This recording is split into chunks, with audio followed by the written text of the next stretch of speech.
अब हम पढ़ेंगे अंतर्राष्ट्रीय गणना प्रणाली। क्या पढ़ेंगे? अंतर्राष्ट्रीय गणना प्रणाली। गणना प्रणाली। हमने पहले क्या देखा? भारतीय गणना प्रणाली है ना। अंतर्राष्ट्रीय गणना प्रणाली मतलब इंटरनेशनल कैलकुलेशन सिस्टम। ठीक है। अब ये क्या होता है? इसमें क्या है, ये बहुत ही अंतर्राष्ट्रीय स्तर पर जो है प्रचलित प्रणाली है और इसको ब्रिटिश प्रणाली भी कहा जाता है। इसको क्या कहा जाता है? ब्रिटिश प्रणाली भी कहा जाता है प्रणाली है ना। भी कहा जाता है। ठीक है। इसको कैसे पढ़ेंगे? तो पहले हम देख लेते हैं, जैसे कि 4 3 2 5 2 3 7 1 6 है ना।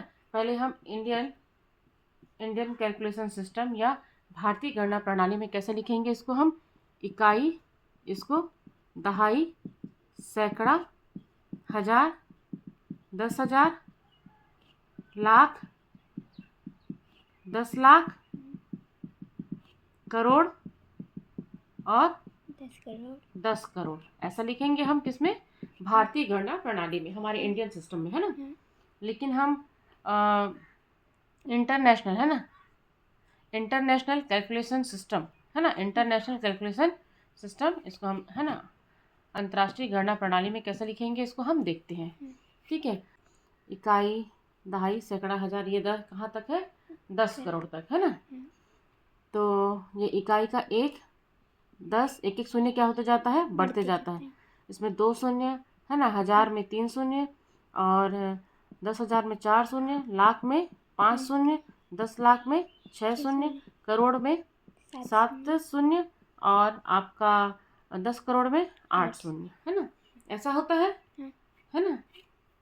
क्योंकि यहाँ पे शॉर्टेज है इसलिए मैंने 4 5 6 शून्य ऐसा मैंने लिख दिया है। अब हम देखते हैं क्या अंतर्राष्ट्रीय प्रणाली में, है ना। अंतर्राष्ट्रीय प्रणाली में कैसे लिखते हैं? ये इकाई का तो इकाई रहेगा ही, है ना। 1 मिनट, इसको मैं यहाँ पे लिख देती हूँ। 4 3 2 5 2 3 7 1 6 है ना। अब ये इकाई का इकाई रहेगा, दहाई का दहाई, फिर सैकड़ा, फिर हजार, फिर ये हो गया आपका 10,000। क्या हो गया? 10,000। ठीक है। 10,000 तक जो है आपका ऐसे ही रहेगा जैसे हमारा भारतीय गणना प्रणाली में रहता है। लेकिन 10,000 के बाद जब हम लाख में जाते हैं, ठीक है, 10,000 तक जो रहेगा वह भारतीय गणना प्रणाली के तहत ही रहेगा। उसके बाद 10,000 के आगे जो है अंतर्राष्ट्रीय गणना प्रणाली में इसको बोलते हैं 100,000। क्या बोलते हैं? 100,000। लाख को क्या बोलते हैं? 100,000, है ना। और उसके बाद जो है 10 लाख को बोलेंगे मिलियन। क्या बोलेंगे? मिलियन। 10 लाख को क्या बोलेंगे? मिलियन। और करोड़ को क्या बोलेंगे? 10 मिलियन। क्या बोलेंगे? 10 मिलियन। 10 मिलियन। और 10 करोड़ को बोलेंगे 100 मिलियन। 10 करोड़ को क्या बोलेंगे? 100 मिलियन। 100 मिलियन। तो इस प्रकार से याद रखना, यदि बोला जा रहा है अंतर्राष्ट्रीय गणना प्रणाली मिलियन बोला जा रहा है तो क्या हो जाएगा? 10 लाख। क्या हो जाएगा? 10 लाख। 10 लाख को बोला जा रहा है। 1 मिलियन बराबर 10 लाख। 1 मिलियन बराबर क्या होगा? 10 लाख। 1 मिलियन बराबर होता है 10 लाख। क्या होता है? 10 लाख, है ना। तो 1 मिलियन बराबर 10 लाख होता है। 100 मिलियन बराबर 10 करोड़ होता है ना। तो अंतर्राष्ट्रीय गणना प्रणाली में जो है समूह के जितने भी अंक हैं उन लोग को एक साथ पढ़ते हैं। क्या पढ़ते हैं?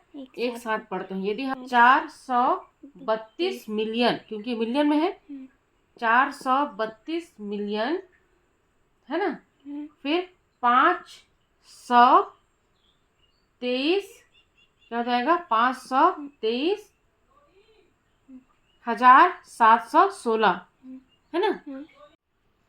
है ना। भारतीय गणना प्रणाली में कैसे पढ़ते हैं? ये 10 करोड़ है तो 43 करोड़ 25 लाख 23,716, है ना। तो इस प्रकार से भारतीय गणना प्रणाली पढ़ते हैं। और अंतर्राष्ट्रीय गणना प्रणाली में कैसे पढ़ते हैं? 432 मिलियन 523,716, है ना।